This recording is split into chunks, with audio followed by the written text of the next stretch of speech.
Boa tarde, amigos e irmãos. Estamos recebendo a nossa querida amiga Beth, que hoje a nossa amiga, ela vai fazer a mensagem de fortalecimento para a gente. O tema é perdão, remédio para a alma. Ou as almas, Beth, que aqui está remédio para a alma. É, é, para a Bom, alma, para as nossas almas, né? Para então nós. É.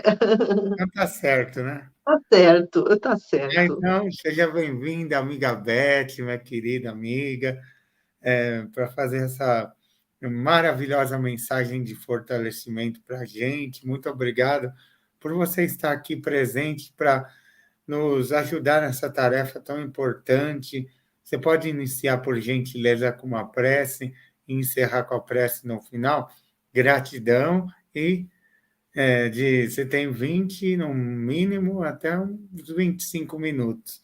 É com você, amiga, por gentileza. Então, muito boa tarde, amigos.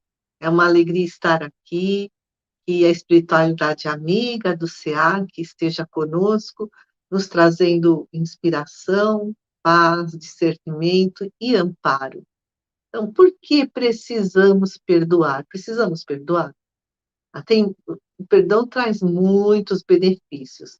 Quebra os elos de inimizade, que às vezes perduram por séculos, e com isso há a possibilidade de eliminar obsessões, mágoas, doenças.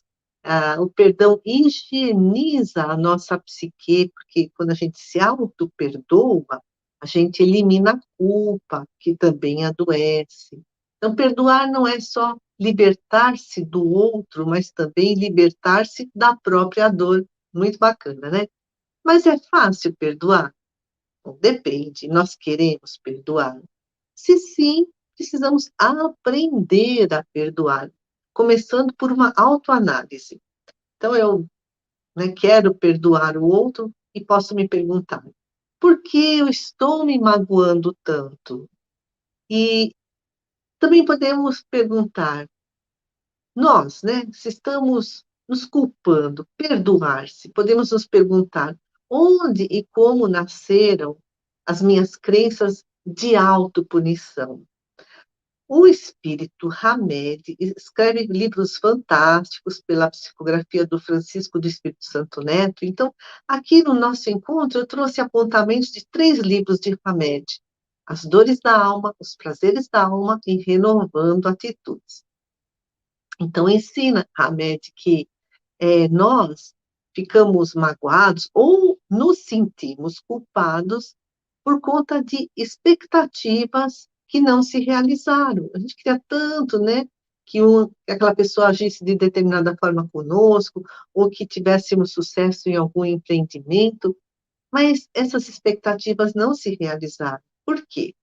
Porque muitas vezes essas expectativas são irrealizáveis, porque queremos perfeição, a plena infalibilidade, né? Não admitimos os erros, nem os nossos, nem dos outros.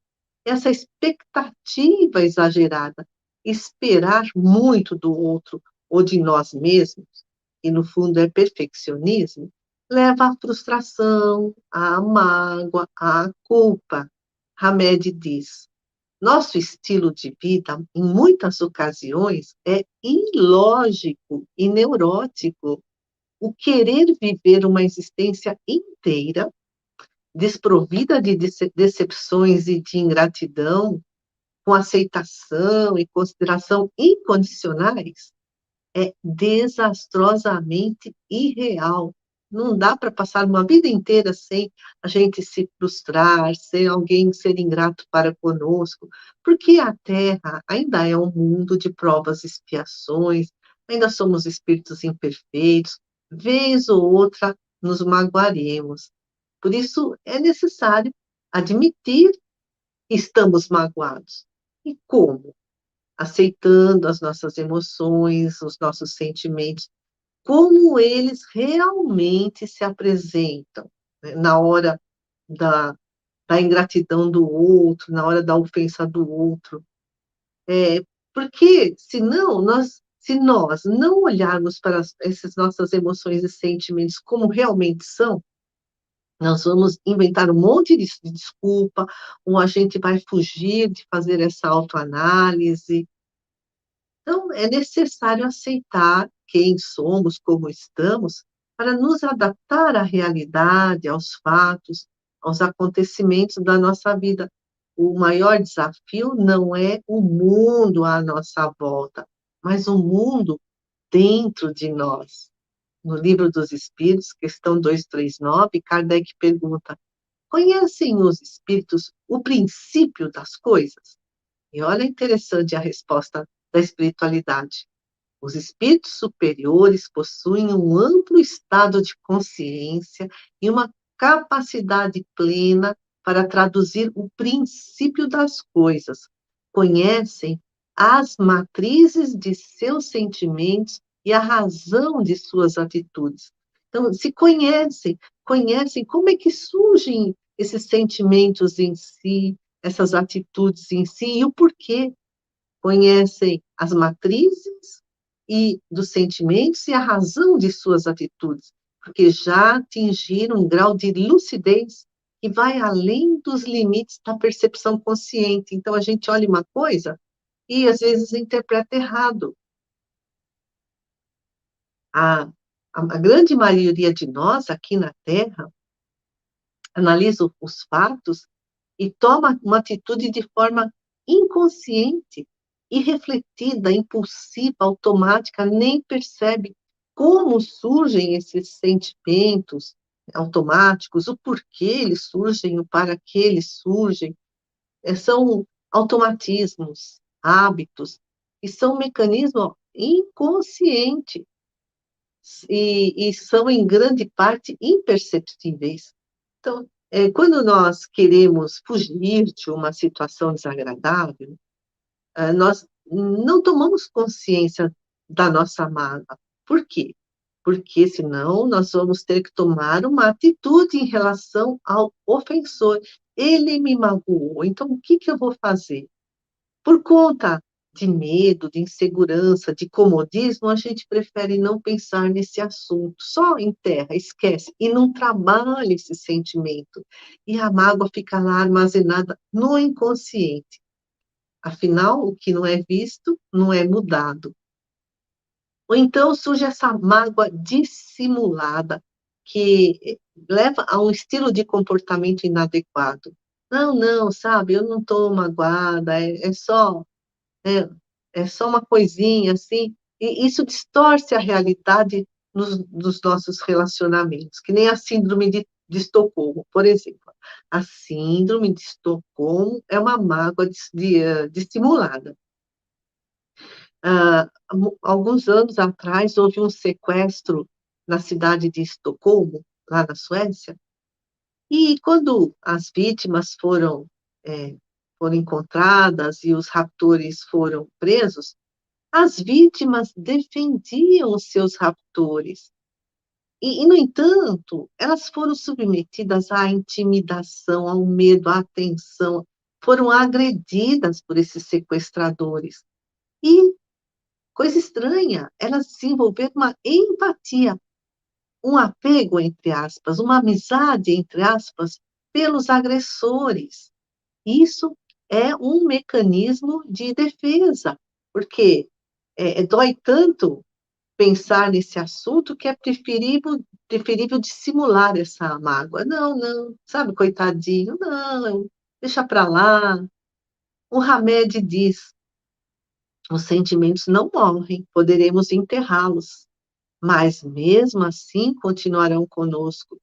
Se não forem admitidos, não serão compreendidos e, consequentemente, estarão desvirtuando a nossa visão do óbvio e do mundo objetivo. A gente não vai enxergar a realidade como ela é. A mágoa não elaborada se volta contra nós, se aloja até em algum órgão do corpo físico, desvitaliza esse órgão e ele adoece. Por isso é importante iniciar essa autodescoberta do nosso mundo interior.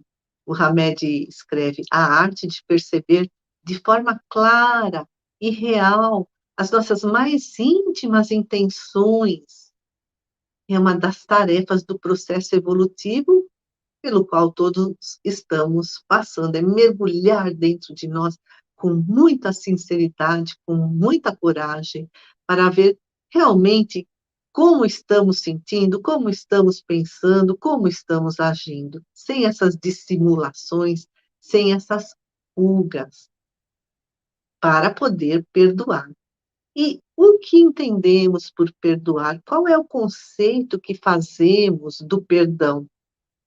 O Hamed também diz que o nosso conceito de perdão pode facilitar ou limitar, dificultar a nossa capacidade de perdoar, tanto o outro como a nós mesmos.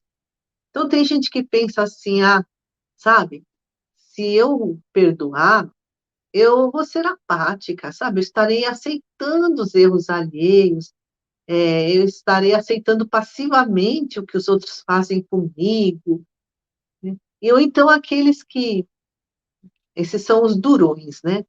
E, no entanto, tem o outro lado, né? As pessoas que aceitam as agressões, os abusos, as manipulações, os desrespeitos aos seus próprios direitos, aos seus limites pessoais. Então, né, os dois lados da balança, os dois extremos.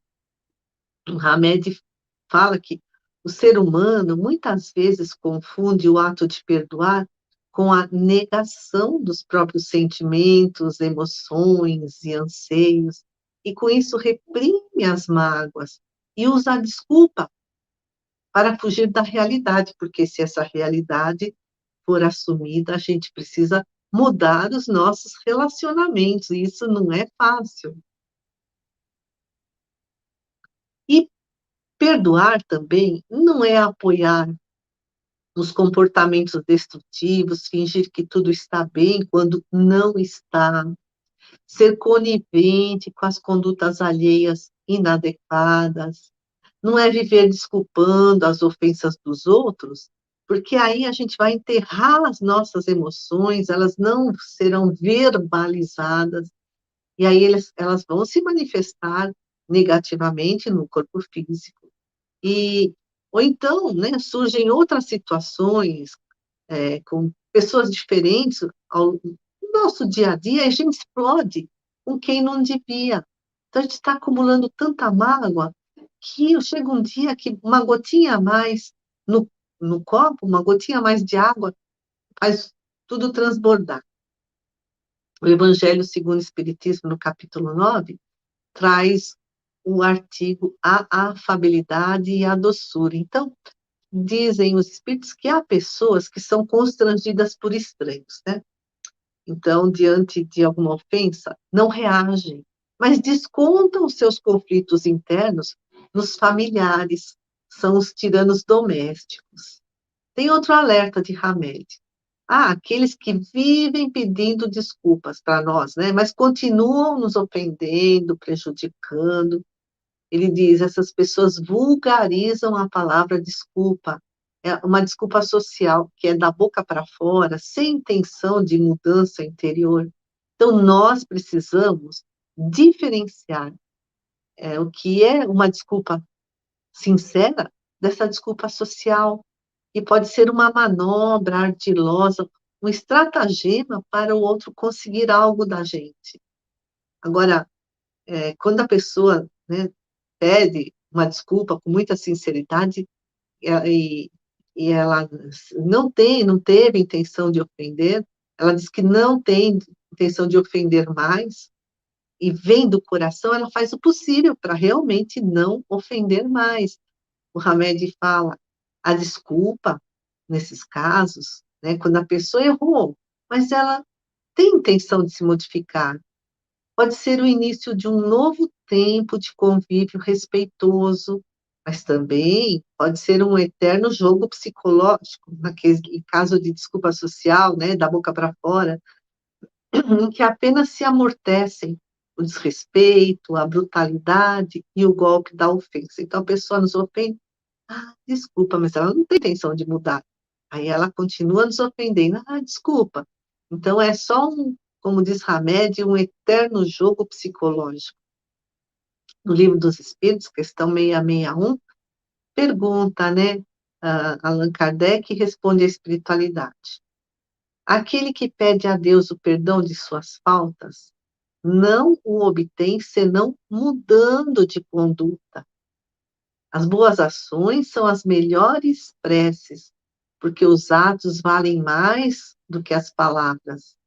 Então, como agir com esse tipo de pessoa, né, que está sempre nos prejudicando, aí vem, pede desculpa, mas não se modifica?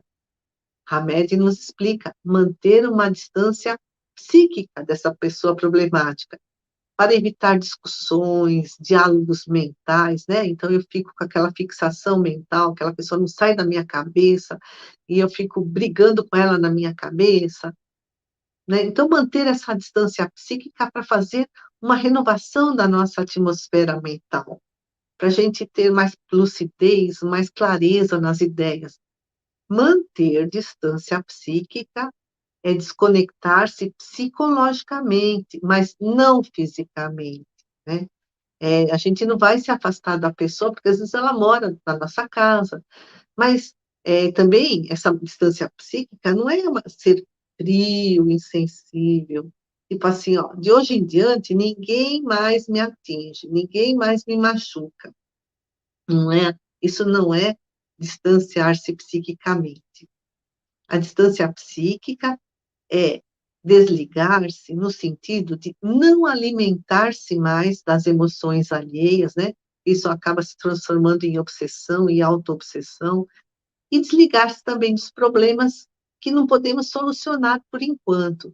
Então, a média escreve: viver impondo certa distância psicológica às pessoas e às coisas problemáticas, seja entes queridos difíceis, seja companheiros complicados, não significa que deixaremos de nos importar com eles, ou de amá-los, ou de perdoar-lhes, mas sim que viveremos sem enlouquecer pela ânsia de tudo compreender, padecer, suportar e admitir, né? Então, enxergar, tudo isso nos leva a enxergar novas formas de resolver os problemas, de desenvolver a autocompreensão, a compreensão do outro, de estabelecer limites, isso para poder fortalecer a nossa dignidade pessoal, desenvolver a arte de amar nós mesmos, em primeiro lugar, vai possibilitar amarmos plenamente os outros. E não esqueçamos da prece, que harmoniza o ambiente e o nosso interior. Então, distanciamento psíquico é isso, é não brigar mentalmente, não entrar na mesma sintonia de, de discussão, na mesma vibe, como dizem, né? Até aqui falamos do conceito errado de que perdoar é admitir tudo, é ser conivente com o erro, que é o extremo da balança. Que nesses casos a pessoa se submete. E o outro extremo da balança também é um conceito errado. São as pessoas que cultuam a própria personalidade. Sabe aquela história de lavar a honra com sangue, como acontecia nos séculos passados, nos duelos? A Joana de Ângeles, no livro Dimensões da Verdade, do Divaldo Pereira Franco, também nos explica que agir com honra é diferente de agir em nome da honra. Agir com dignidade é diferente de agir em nome da dignidade. Agir com honra e dignidade é não revidar, é buscar o diálogo, a reconciliação, e aí a violência vai perdendo força, diz ela, porque há forças tirânicas a conspirarem contra o império do amor na Terra, entre os encarnados e entre os desencarnados. Então, agir com honra e dignidade, diz ela, a exemplo de Jesus. Jesus perdoou Judas, companheiro obsidiado, perdoou Pilatos, indiferente por conta da própria cegueira moral, perdoou Pedro, acovardado por hipnose obsessiva, diz Joana de Ângeles, perdoou amigos distantes, dominados por obsessão coletiva, perdoou a turba desenfreada que estava dominada por momentânea subjugação. E Jesus perdoou a todos antes de morrer. Enquanto os perseguidores estavam ali, ele pediu bênçãos ao Pai, clareou as mentes confusas, né, deles e a nossa com o seu amor. E o alto perdão? Quando essas coisas não dão certo em nossa vida, aí surge um complexo de inferioridade. A gente se sente inadequado, frustrado com as nossas próprias capacidades, com as nossas habilidades. Aí surge a culpa. Hamed nos traz uma reflexão profunda e interessante. Os materialistas acham que tudo é obra do acaso, que a vida é produto da matéria, que não somos nada, somos o produto momentâneo do acaso. Isso traz um sentimento de inferioridade, tá? Fica lá no inconsciente. E esse sentimento de inferioridade leva a uma baixa autoestima, que leva à autopiedade. Coitadinho de mim, né? A invalidez psíquica, diz Hamed. Então, no fundo, essas pessoas se sentem inferiores, incapazes e perdem a autoconfiança. Diz ele, a criatura materialista precisa crer que é superior para compensar sua crença na insignificância da existência, que ela acredita que seja insignificante, né? Ou na falta de sentido em que vive, porque não acredita na imortalidade da alma. Mas o ser espiritualizado, ele não acha que é melhor que ninguém ou pior que ninguém. Cada um é tão bom quanto pode ser, conforme o seu grau de evolução. E por isso não alimenta mágoas, nem a culpa. O Hamed diz: para curar a baixa estima, precisamos ter a convicção de que a alma é imortal, que já vivemos muitas vidas, viveremos ainda muitas vidas, que somos seres espirituais criados perfectíveis, estamos sempre evoluindo, estaremos cada vez mais plenos, cada vez mais completos. E quando erramos, é porque não sabíamos como fazer melhor, porque ninguém em sã consciência tem o desejo de ser infeliz, ninguém escolhe o pior. Cada um está na sua idade astral, que o Hamed fala, é um coeficiente de maturidade. Então, cada um faz o melhor que pode, hoje. Amanhã vai fazer diferente, vai fazer melhor, que já evoluiu um pouco mais. Então, os erros, a ignorância, não são fracassos, são estímulos, são desafios para buscar o aprendizado, para adquirir conhecimento. E diz ele que analisar os nossos erros são verdadeiros objetos de arte. A gente pega aquele erro lá, como se fosse um objeto de arte, e a gente começa a analisar por que que eu errei. E para não errar novamente. Porque problemas são estímulos que a vida nos apresenta para esse nosso autoconhecimento, não para nos sentirmos super-heróis ou salvadores do mundo, né? Então, Deus nos concede missões e tarefas adequadas ao nosso grau de evolução. E quanto mais soubermos, mais teremos para dar. Mas nós só somos responsáveis por aquilo que já conhecemos, não por aquilo que ainda ignoramos. E quanto maior o nosso discernimento, maior será a nossa capacidade de amar, de compreender, de perdoar. E Hamed termina: o auto-perdão consiste em fazer o nosso melhor hoje, abandonar as mágoas do passado e curar as dores do presente e, ao mesmo tempo, legitimar o nosso projeto de vida para o futuro. Amigos, agradeço por essa oportunidade, pedindo ao Pai Criador, a Deus, pedindo ao nosso grande Mestre Jesus, aos nossos mentores, que nos ajudem nessa grande jornada de autoconhecimento, de autoburilamento do espírito. Se conosco hoje e sempre.